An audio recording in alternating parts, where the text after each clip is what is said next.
How to disable keyboard on laptop Windows 11 and 10.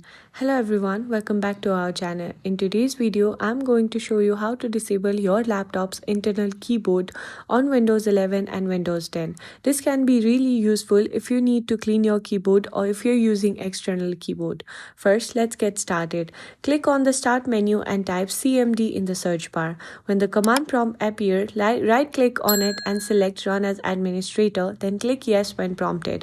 Now, you will need to type or copy and paste this command into the command prompt. Don't worry, the command is available in the description below. Once you've entered the command, press enter and you should see a success message. Now, close the command prompt and then restart your PC. After the restart, your laptop keyboard will stop registering any inputs.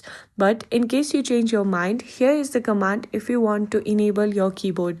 Type or copy and paste the re-enabling command and then press enter, and that's it. I hope you found this video helpful.